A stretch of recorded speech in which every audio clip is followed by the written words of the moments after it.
Hello guys! Ayan, narito na naman ang inyong lingkod RMG Kaagila at siyempre walang kinalaman ng Iglesia ni Cristo dito sa aking ginagawang mga pagtalakay at pagbubulgar sa mga maling aral at kalokohang aral ang Iglesia Katolika Apostolika Romana at iba't ibang mga reliyon. Sabi kasi ng ating mga kaibigan na mga depensor katoliko, kagaya nila Christian Ray Garcia, Sanrio, ayan, Marco Evangelista, si Darwin Gitgano, si Eugene Gapo at iba't iba pang mga Poncio Pilato. Ang sabi nila, ang tunay daw na Antikristo ay yung mga taong hindi naniniwalang Diyos si Kristo. O aber, tignan natin kung sino ang totoong Antikristo. Makinig kayo mga kaibigan at mga kababayan. Sabi ni Kristo, sabi ni Kristo mismo, bakit ninyo ako pinagsisikapang patayin na taong sa inyo'y nagsasaysay ng katotohanan na aking narinig sa Diyos? Ayun. Hindi niya sinabi na ako'y Diyos na nagsasaysay ng katotohanan, na narinig ko sa akin na Diyos. To Kuya Aguiloy, aka RMG Kaagila, ng sektang INC 1914 ni Manalo. With all due respect, wag na wag mo kami idadamay kung ganun kababa ang pag-iisip mo. Wag na wag mo kami idadamay kung ganun kakitid na pag-iisip mo, hindi ganun kalawak. At wag na wag mo rin kami idamay kung pulang ka sa logical reasoning. Di ba sinabi ni Kristo na ako na tao nagsasaysay? Talaga bang naiintindihan mo, Kuya Aguiloy, yung sinabi ni Kristo? Talaga bang naiintindihan mo yung sitas na nilalatag mo galing sa Biblia? Sabihin na natin na sinabi ni Kristo, ako na taong nagsasaysay. Kung lalawakan lang natin yung pag-iisip natin, kung lalawakan lang natin yung understanding natin sa sinabi ni Kristo na ako na tao nagsasaysay, hindi ibig sabihin na sinabi ni Kristo na ako na tao nagsasaysay ay wala na siyang likas na pagiging Diyos. Hindi ibig sabihin na hindi na Diyos yung kanyang pinagmulan. Naturalmente, nandito siya sa mundo, kaya sasabihin niya ng ganun, di ba? Kasi kapag inamin na kaagad ni Kristo na siya ay isang Diyos, ay magiging walang kabuluhan ang kanyang misyon sa mundong ito para sa kaligtasan ng sangkatauhan. Hindi ibig sabihin na sinabi ni Kristo na ako na tao nagsasaysay ay wala na siyang likas na pagiging Diyos. Yan ang mahirap sa mga iglotes eh. Hindi mahalaga ang grammar, hindi mahalaga sa inyo kung ito ay hyperbole statement lang ni Kristo. As long as na pasok at pabor lamang sa doktrina nyo? Halimbawa lamang, kung gagamitan natin ng logical reasoning. Kapag ang isang aso ay naging isang tao, at kapag naging isang tao na siya, ibig sabihin ba ay hindi na aso yung pinagmulan niya? Siyempre aso pa rin siya. Kahit sasabihin niya na ako na tao na nagsasalita sa inyo ngayon, hindi pa rin ipagkakailan na aso pa rin yung pinagmulan niya, di ba? Ganun lang ni si Kristo. Kahit sinabi niya na ako na tao nagsasaysay sa inyo, ay hindi ibig sabihin na hindi na siya Diyos. Hindi ibig sabihin na hindi na Diyos ang pinagmulan niya. Kaya si Kristo, kahit naging tao siya, kahit tao siya nagsasaysay, ay meron pa rin siyang likas na pagiging Diyos. Logic lang, logic. Pakilawak ng pag-iisip mo, Kuya Aguiloy. Huwag makitid. Ayan, hello, good morning. Meron akong nabasa. Naki-hotspot lang ako. Wala po kasi akong load ngayon. So, kamusta kayo? Kamusta ang umaga nyo? Ako po ay magluluto ng sinigang na eto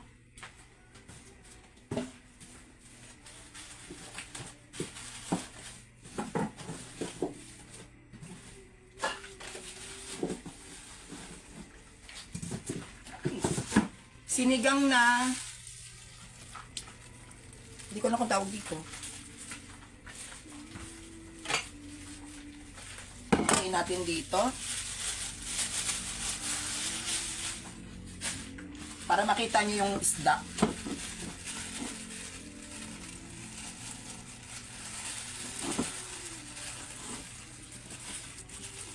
Eto. Anong tawag dito? Yan, isisigang ko siya.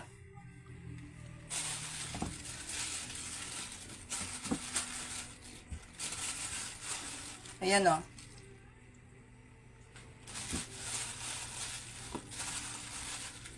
Maano siya, malangis.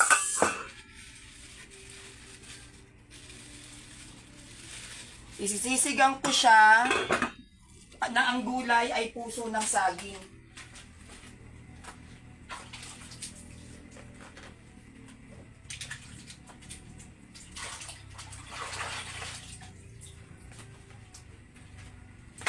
So, sinigang sa puso ng saging.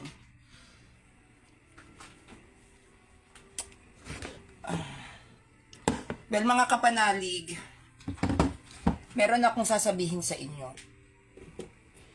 Nakita ko yung ano ni RMG Aguila, minention niya pa ako, no? Sabi niya, ang Catholic Church daw, tayo daw mga Katoliko, ay mga Antichrist. Diba? Tayo daw talagang Antichrist, sila daw ang tunay na iglesia. Okay. RMG Aguila, makinig ka sa sasabihin ko, kaanib ka ng INC, Okay. Kung Antichrist ang Catholic Church, sino po ang nilabanan ng INC na Antichrist? Kung Antichrist ang Catholic Church, sino ang nilabanan ng INC na mga pagano? We all know na ang mga pagans ay mga Antichrist. Meron po bang nilabanan ang INC na mga Antichrist para sabihin ninyo, kayong mga INC kayo, na Antichrist ang Catholic Church? Okay. Next. Next question. Kung Antichrist ang Catholic Church, meron bang Antichrist na lumalaban sa Antichrist? Ha? Meron ba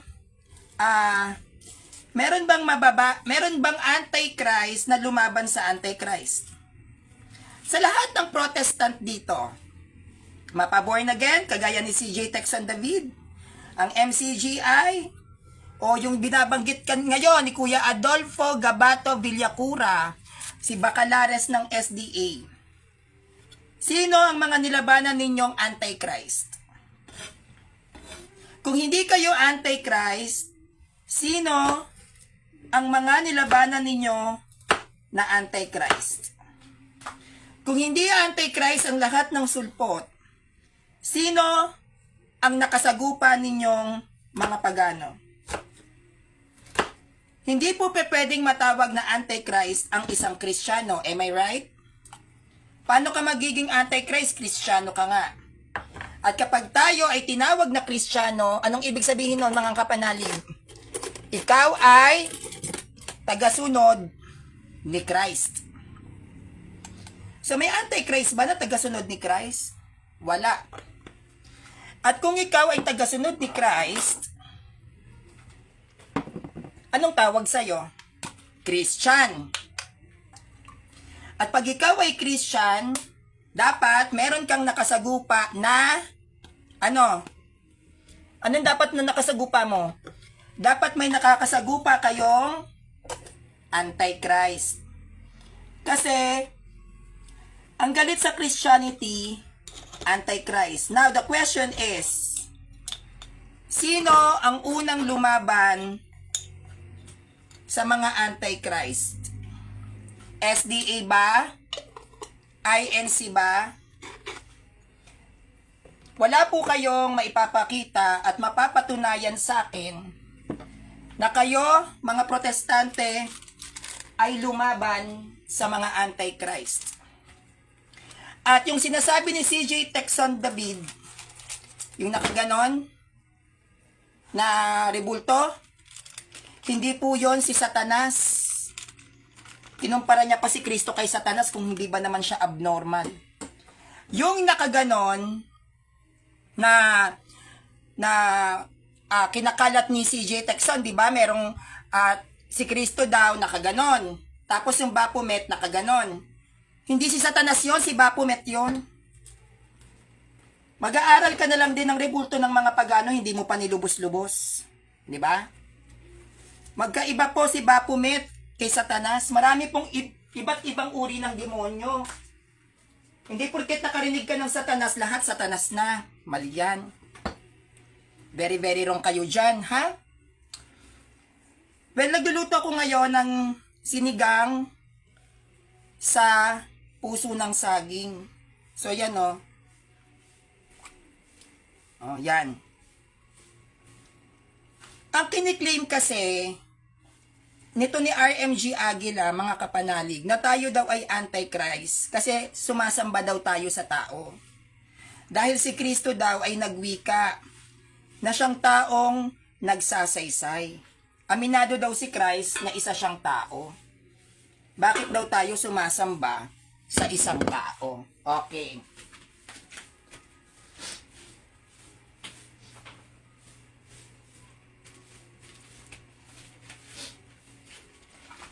Okay, bibigyan natin ng matibay at malinaw na kasagutan yung statement na yan. Yes.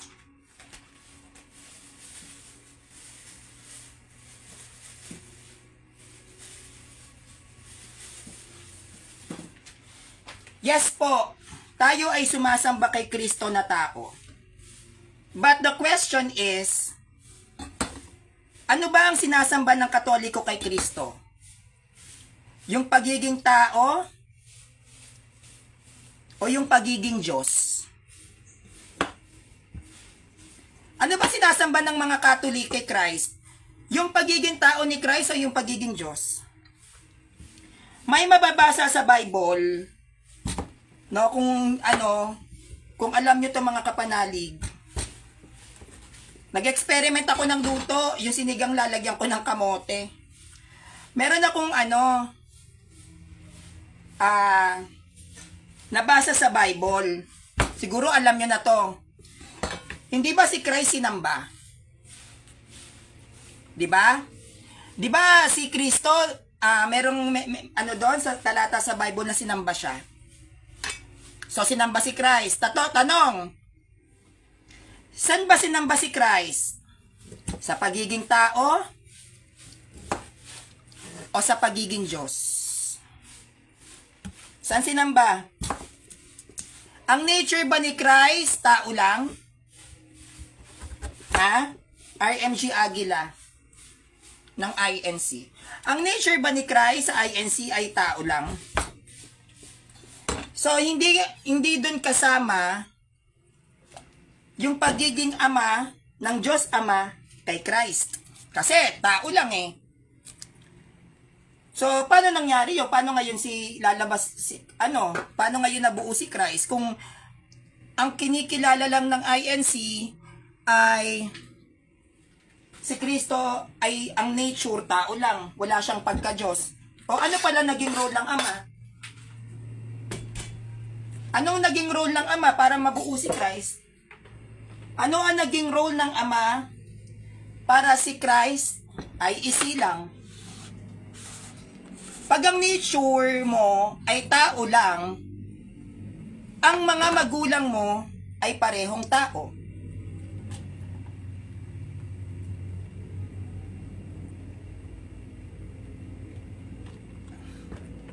Tama po ba?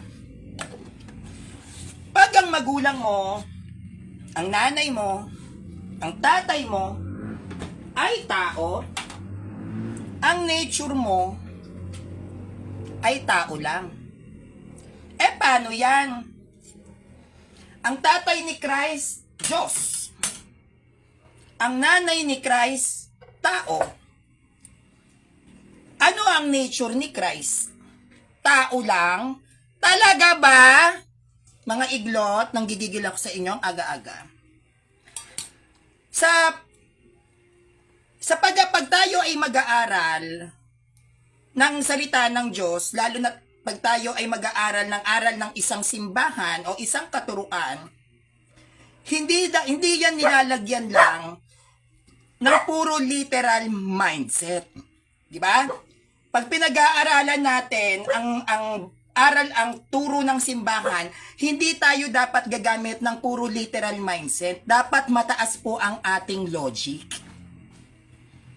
Yan ang dapat na meron tayo, mataas ang logic mo. Dahil ang Bible ay hindi lang yan kinompel ng Catholic Church. Dahil para lang sa sinasabi natin na ano bang tawag nito? Na pangliteral. Hindi po kinompel ng Catholic Church ang Bible para lang unawain mo ng literal. Okay. Meron akong babasahin sa inyo Teka lang. Sabi. Wag po. Password. Babasahin ko lang yung dun sa ano.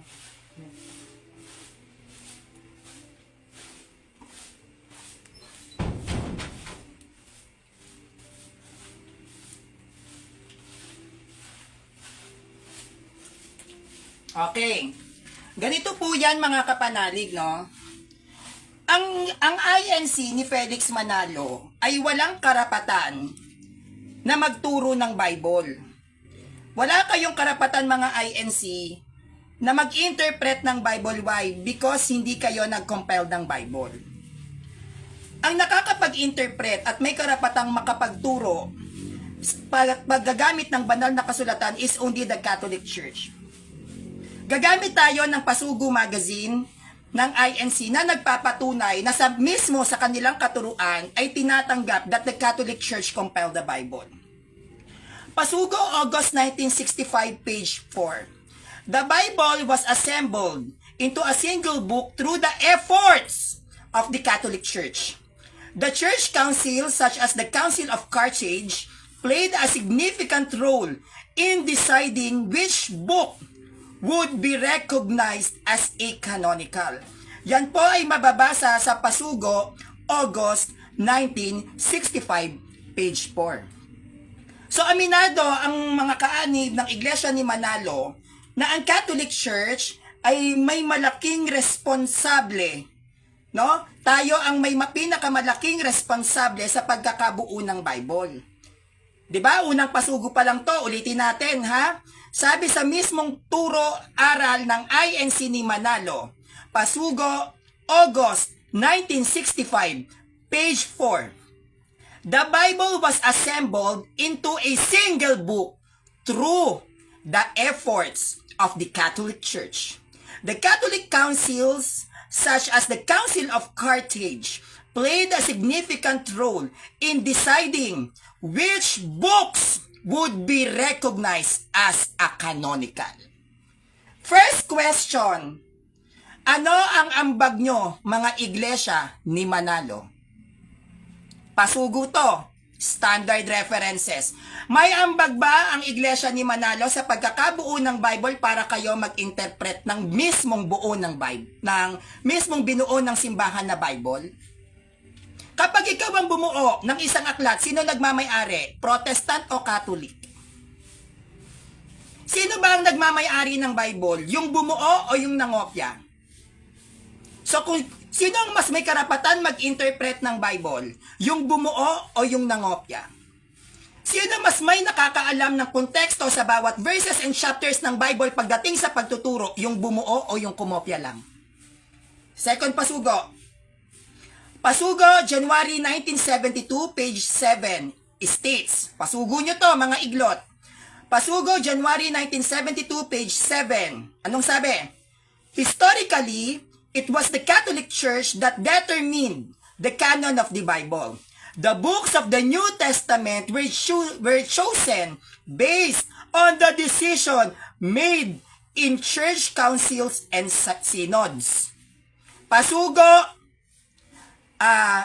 dito pala, Pasugo, January 1972, page 7. Ang sabi, historically, it was Historically, ayon sa kasaysayan, pasugo nyo to, it was the Catholic Church that determined the canon of the Bible. The books of the New Testament were chosen based on the decisions made in church councils and synods. Ayon to mismo sa pasugo, January 1972, page 7. So, aminado kayo, mga INC, at ito ay itinuturo ninyo sa inyong mga kaanib na ang Catholic Church ang siyang nag-determine ng pagka-canonize sa Bible. May ambag kayo? Wala. So, sino ngayon ang may karapatang magpaliwanag ng aral ng Biblia? Yung Catholic Church na siyang namili sa mga aklat na ilalagay sa New Testament o kayong mga iglot di Manalo na nakigamit lang ng Bible? Sino ang mas may karapatang makapagpaliwanag at makaunawa? Yung bumuo ng Bible o yung nakigamit lang, nakikopya, ginawa nyo pang negosyo? Dito tayo sa pangatlo. Pasugo, February 1981, page 14. I repeat. Pasugo, February 1981, page 14 states, the formation of the Bible as a canon was a process overseen by the Catholic Church. This church determined which scriptures were considered sacred and should be included in the Bible. I repeat. Pasugo, February 1981, page 14. Pasugo to ng INC. Makinig kayong mga iglot kayo, ha? The formation of the Bible as a canon was a process overseen by the Catholic Church. This church determined which scriptures were considered sacred and should be included in the Bible. Ayon yan sa Pasugo, February 1981, page 14. So, tinuturo nyo, kayong mga iglot kayo, na ang Catholic Church ang siyang nagdesisyon kung ano ang mga aklat na banal at hindi banal. So, meaning to say, the Catholic Church decided kung anong books ang ilalagay sa New Testament and even sa Old Testament. That's why the Catholic Church, we own the Bible because we compiled it. Every books inside the Bible, only the Catholic Church decide who will be in there. Katoliko ang nag-decide, eto, lagay mo yan dyan sa Bible. Etong aklat, ilagay mo yan dyan sa Bible. Tayo nag-decide. So lahat ng mga aklat na ginagamit ng Protestant sa Bible, yan ay desisyon ng Catholic Church. So if the Catholic Church compiled the Bible, if the Catholic Church decided which books na ilalagay doon sa aklat, tayo ang nagmamay-ari niyan, sa madaling salita. Bakit? Tayo nag-decide gawa tayong Bible. Nakagawa ng Bible. O sino ngayon ang may-ari ng Bible? Yung gumawa o yung nangopya? Logic lang. Sino ang nagmamay-ari ng Bible? Yung gumawa o yung nangopya? Diba? Okay. Pang-apat. Pasugo.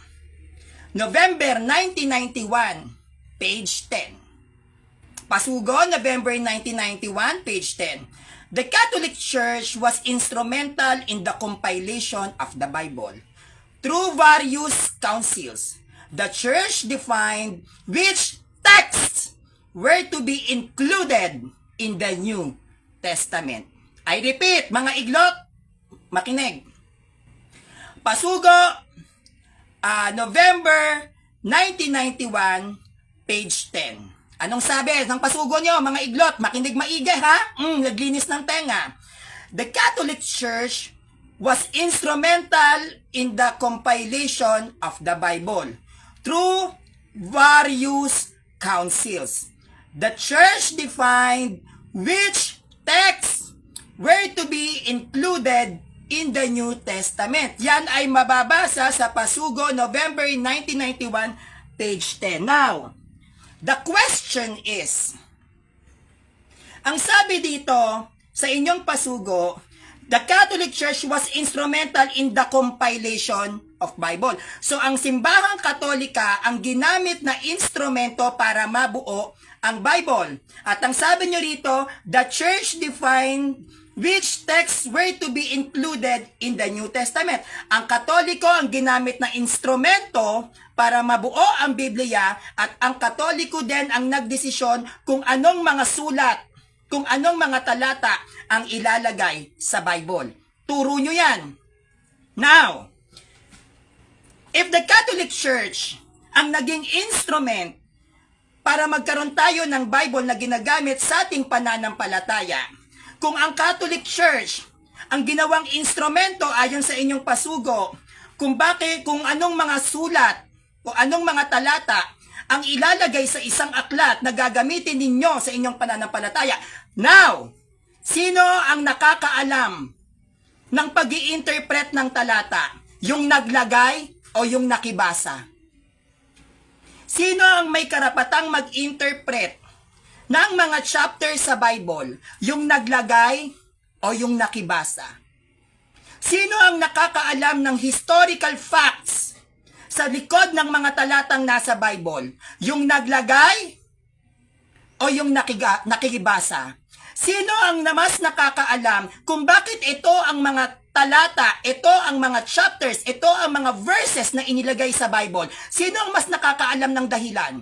Yung naglagay o yung nakibasa? Sino ang mas nakakaalam na bakit Bible ang ipinangalan sa aklat na gagamitin ng isang mananampalataya? Yung naglagay o yung nakibasa? Sino ang mas nakakaalam kung anong mga aklat at bakit inilagay ang mga aklat na ito para mabuo ang Biblia? Yung naglagay o yung nakibasa? Sino ang mas nakakaalam sa 300 manuscript, 300 aklat na nasipi ng Catholic Church na pinagpilian, na which is only the 27 books lang ang napili diyan sa New Testament? Sino ang nakakaalam bakit hindi sila pinili? Yung nagbasa o yung naglagay? Kaya ngayon, sino ang mas may nakakaalam na ipaliwanag ang bawat konteksto na nasa talata? Yung naglagay o yung nakibasa? Ang lahat ng bagay na makikita natin sa loob ng Bible, maging sa labas, yan ay may dahilan kung bakit yan nilagay. Hindi yan basta-basta trip lang, uy, lagay mo. Pasok mo yan. Ganun ba yon? Hindi. So, magmula sa labas, hanggang sa gitna, hanggang sa pinakakaduluduluhang tuldok, ang may responsible dyan is the Catholic Church. Kaya kung may nakakaalam man na ipaliwanag kung bakit sila nandiyan, bakit sila inilagay sa Bible, bakit itong mga aklat na ito ang napili na ilagay sa Bible, ang tanging makakasagot niyan ay yung naglagay. Sino naglagay? Catholic Church. Now, kung ang Catholic Church ang nag-compiled, kung ang Catholic Church ang bumuo ng Bible, sino ngayon ang nagmamay-ari ng Bible? Yung bumuo o yung nakibasa? Hindi nila pwedeng sabihin na walang nagmamay-ari sa Bible. Paano yan nabuo? Pwede ba yon? Walang nagmamay-ari sa Bible pero nabuo? Ano yung kusang nabuo? Binuo ni Harry Potter? Ha? Wingardium Leviosa! Nabuo agad yung Bible? Ano yan? Naghawak-hawak yung mga yung Bible, malalaglag ng Bible. Catch! Ganon? Diba? Pwede ba yon?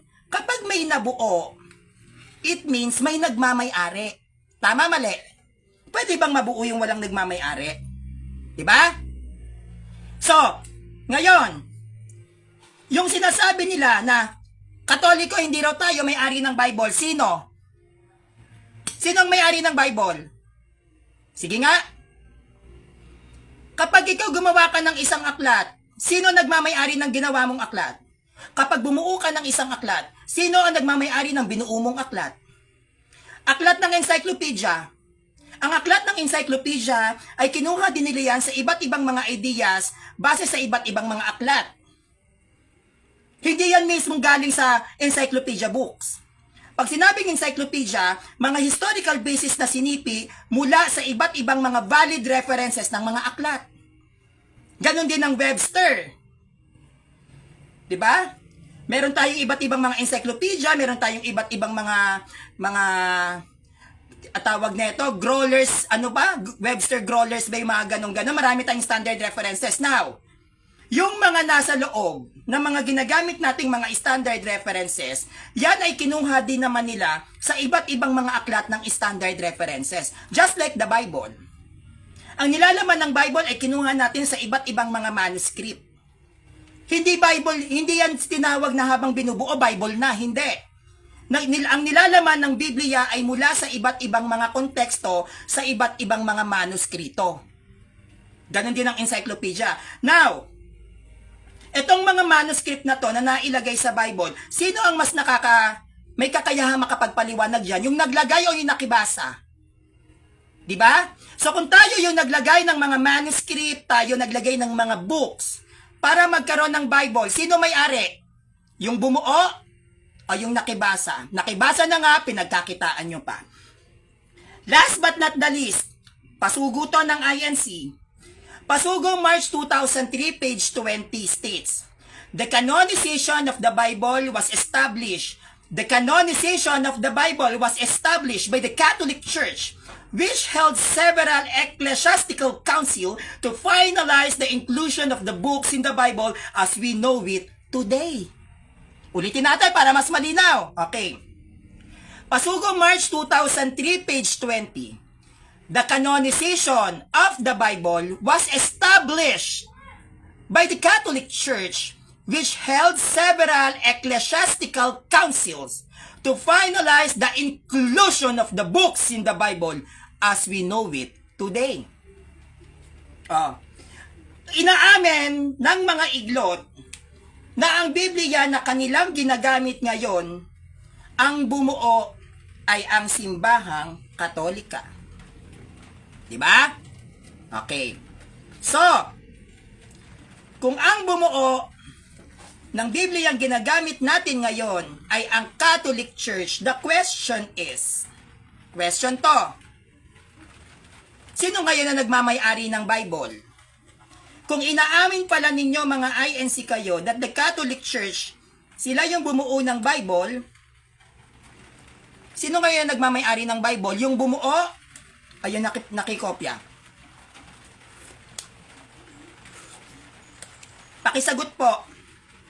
Nakukuha nyo yung konteksto ko, mga kapanalig. Kaya hindi pwede na ang mga INC na to ay magturo ng sinigang na puso ng saging yung niluluto ko. Kaya hindi pwede po na ang INC magturo na si Kristo ay hindi Diyos.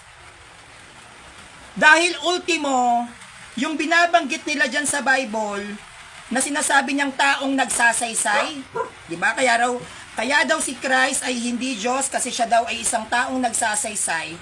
Ang nakakaalam po niyan, para maipaliwanag, only the Catholic Church. Kami po naglagay niyan.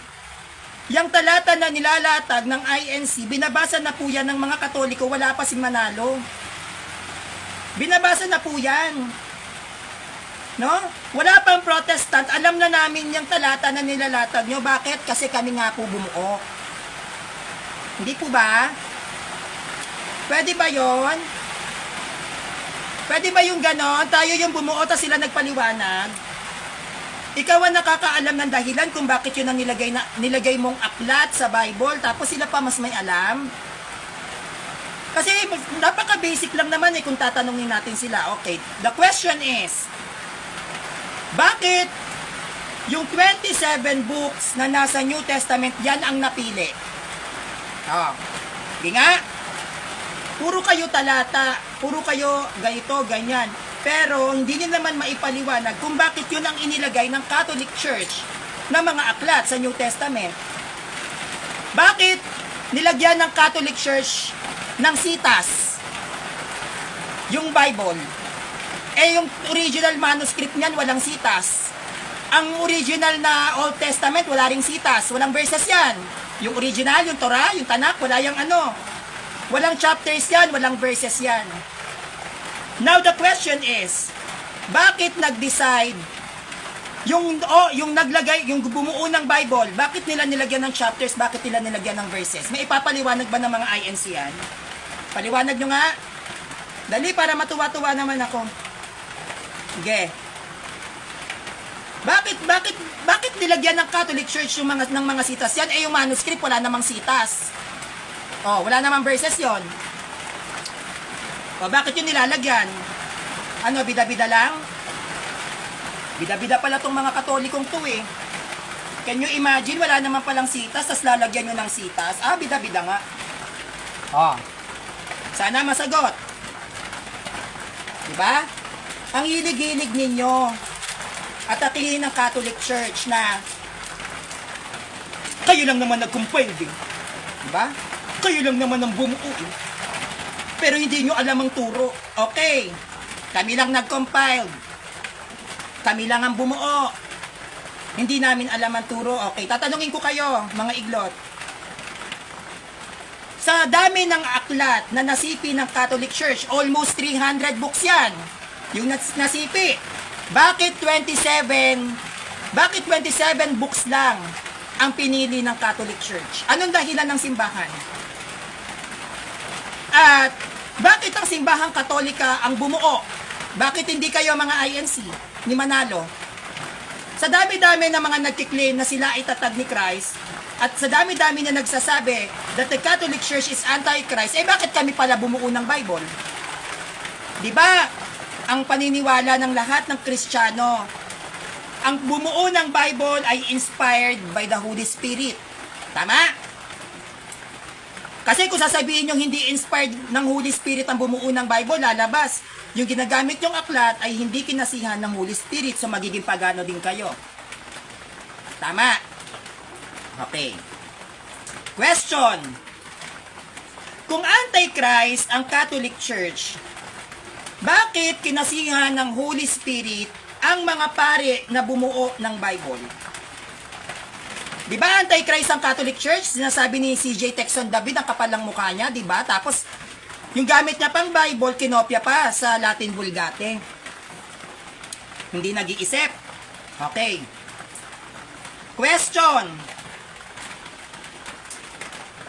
Kung ang Catholic Church ay anti-Christ, sabi to ni RMG Aguila, no? Anti-Christ daw.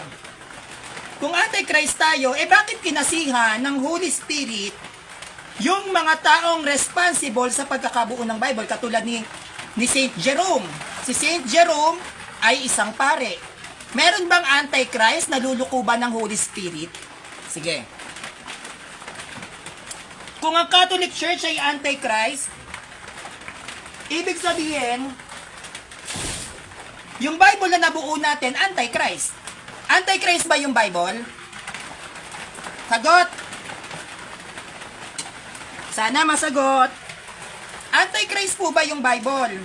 Kasi anti-Christ tayo eh. Di ba? May pa hand gesture, may pa ganon-ganon pa. Kayong mga Catholic, mga anti-Christ kayo, anti-Christ. Kung anti-Christ ang Catholic, anti-Christ lahat ng binuo.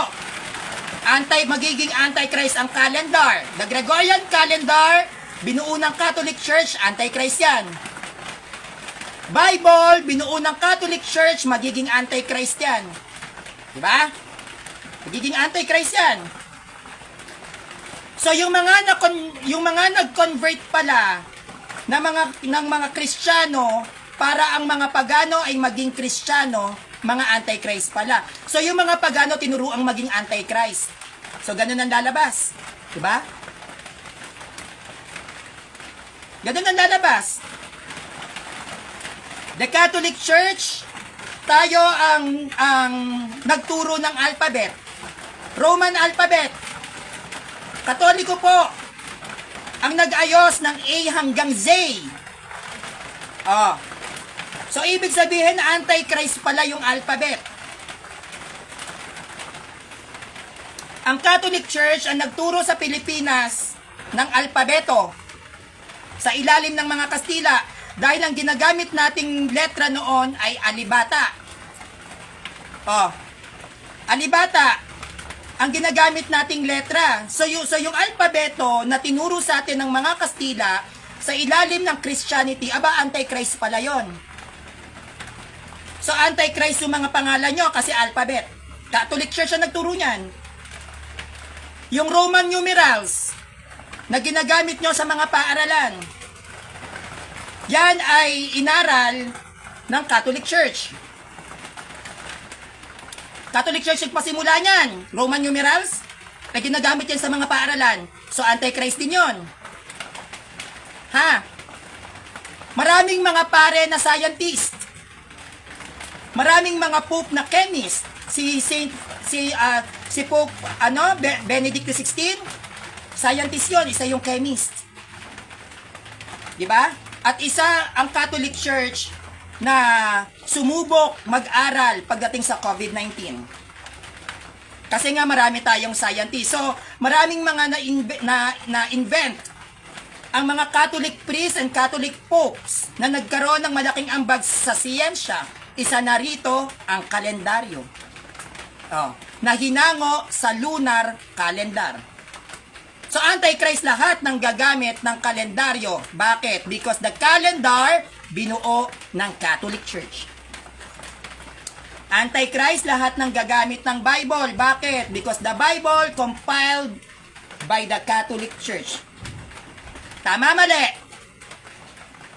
Sagot. Tama po ba ako o mali? So, sa susunod, bago po tayo magsalita ng mga bagay-bagay against sa Catholic Church, mag-aral tayong maigi. Ha? Mga wala kayong utang na loob. Kung Antichrist ang Catholic Church, ang disenyo ng kapilya ng INC Antichrist din. Dahil Katolikong architect ang nag-design ng naggagandahang kapilya ng INC. Tandaan nyo yan. Kung Antichrist ang Catholic Church, ang disenyo ng kapilya ng INC ay isang Antichrist din. Mula sa Antichrist. Kung Antichrist ang Catholic Church, yung kapilyang salita na ginagamit ng INC, which is Katoliko, ang nagpasimula, magiging Antichrist ang mga kapilya nyo. Dahil ang unang gumamit ng salitang kapilya, Catholic Church, mula yan sa aming santo. Mula sa santo ng Catholic yan. So, magiging Antichrist kayo. Magiging Antichrist si Felix Manalo. Bakit? Ang pangalan ni Felix Manalo ay kinuha sa Santo Papa ng Catholic Church na si Pope Felix. Dahil ang kanyang mga magulang ay deboto Katoliko, ang pangalan ni Felix Manalo, na which is Felix, ay kinuha po sa isang santo na Pope ng Catholic Church, si Pope Saint Felix. Kaya siya naging Felix. So, pati pangalan ni Felix Manalo magiging Antichrist. No? Kaya matuto po tayong mag-isip, mag-analyze, lagyan natin ng logic, ang lahat ng sasabihin natin. No? Tandaan po ninyo, no, sa pagtatapos ng live natin, pag sinabihan kayo, the Catholic Church, Antichrist, tanungin mo, Antichrist ba yung kalendaryo? Dahil ang bumuo ng kalendaryo, Catholic. O kung Antichrist ang Catholic, Antichrist ang Gregorian calendar. Second, kung Antichrist ang Catholic Church, Antichrist din ba ang Bible? Dahil ang bumuo ng Bible ay ang Catholic Church. Wala pang Bible, may Catholic Church na. Katlo, tanungin nyo sila, kung Antichrist ang Catholic Church, sinong Antichrist ang nilabanan ng Iglesia ni Manalo? Ng MCGI, ng SDA, ng Baptist, ng Mormons, ng Jehovah's Witness? Sino ang mga Antichrist na nilabanan ninyo? Sinong mga pagano ang kinonvert ninyo kung Antichrist ang Catholic Church? Napakasimple lang. ng pagdedepensa. Tingnan nyo, hindi naman ako sumisitas, di ba? Wala naman akong sitas na nilatag sa inyo. Di ba? Pero naiintindihan nyo. Kasi, hindi natin kailangan silang labanan ng sitas o sitas. Bakit mo lalabanan? Eh tayo nga nag-compiled. Doon pa lang finish na eh. Di ba? Bakit ka lalaban sa isang talata na tayo naman ang bumuo? Bakit naman ako lalaban sa protestante na gagamit ng talata kung ako naman ang bumuo? Sarili kong buo, lalabanan ko yung sarili ko? Hindi. Ang tamang pamamaraan sa paglaban ng mga protestante is ipaliwanag mo kung bakit nabuo, paanong nabuo, anong dahilan, kung bakit nagkaroon ng ganyan, ng ganito. Mga reasons. Diba? Tingnan nyo ako, may ginamit ba akong sitas? Wala. Logic lang. Logic lang po. Yun lang po ang makakapagbabagsak sa INC. Actually, hindi lang sa INC, sa lahat ng sulpot. Sarap.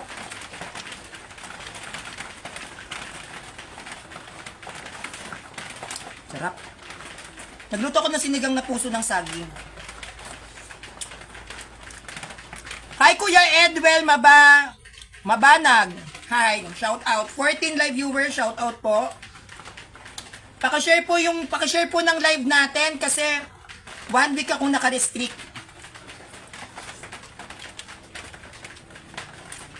1 week po ako naka-restrict. Paki-share po ng live natin para mapanood din ng ibang mga Katoliko kasi alam nyo mga kapanalig, nung pumasok ako sa iba't ibang mga page, nakita ko kawawa yung ibang mga Katoliko kung paano lait-laitin ng mga iglot. So, kapag napapanood nila yung live ko, nakikita nila yung live ko, at doon sila nagsasagutan sa mga naipopost na live presentations ko, nakikita ko yung lakas na ng loob ng ibang Katoliko na lumaban sa mga Protestant. Kasi minsan, hindi lang sapat na nagre-written tayo. Tapos, kukuha tayo ng lakas ng loob. Okay lang kasi may kasama ako, hindi. Minsan, kailangan din meron tayong naririnig at nakikita na siyang magbibigay sa atin lalo ng tapang na tama, ganito dapat ang sasabihin. 'Di ba? Kasi magkakaiba tayo ng way kung paano tayo magsasalita. Magkakaiba tayo ng way kung paano tayo magde-deliver ng salita. Kaya kapag meron tayong napapanood na nagla-live, 'di ba? Doon natin mas lalong naiintindihan na ay oo, tama 'to. Naaayos mo yung format kung paano ka maglalatag. Depende 'yon sa pinapanood mo kung sino yung nagsasalita. At nakikita ko naman din po sa ibang mga platform, pag ako po ay naka-live, nakikita ko po talaga yung tapang, yung angas ng mga Katoliko. Kaya po, hinihiling ko lang na paki-share ang live, no? Paki-share po yung live ko para makarating sa mga hilaw na Katoliko at matutong dumepensa at magsalita kung paano ipaglalaban ng ating simbahan. So maraming pong salamat no sa inyong lahat. Hi Kuya Larry Dario Denila. Hi po, marami pong salamat. God bless you din po sa inyo. Kay Kuya Yagyagan sa Kamatooran. Hello po, shout out po 14 live viewers at basang-basa ako ng pawis. Ang dami ko pa pong gagawin. Maglilinis ako ng bahay dahil umuulan po ngayon dito. So, maraming salamat po mga kapanalig. Naki-hotspot lang ako. Nakakahiya din naman po, naki-hotspot lang ako para makapag-live sa inyo kasi wala po akong load. So, naki-hotspot lang ako para makapag-live, makapag-presentation sa inyo at dahil ngayon ay Lord's Day, magsimba po nawa tayong lahat. Ako, kakatapos ko lang din ng online mass kanina. Lord's Day ngayon, ipag-pray nyo ako, ipagsimba nyo ako, no, at alam nyo naman, napakalayo ng simbahan dito at naki-hotspot lang ako, nakakahiya, no, dahil kanina nawalan ako ng load kasi puro ko post kahapon, post ng video, post sa reels, post ng post. Hindi po nagpo-post po ako hindi po para magpataas ng ng followers. I repeat, nagpo-post ako ng mga videos para i-inform ang mga Catholic na meron tayong ganitong eksena pagdating sa ating simbahan. So gusto ko lang makita ninyo at ma-inform kayo na kung gaano kaganda ang background ng ating simbahan, no? Bagamat ang mga kaanib ay hindi perpekto, pero ang kasaysayan ng ating simbahan ay napakayaman at napakaganda. Na yan po ang gusto kong maiparating sa inyo, no? Kaya once again, magandang hapon po sa inyo lahat. Kakatapos ko lang po magluto ng sinigang sa puso ng saging. At God bless you.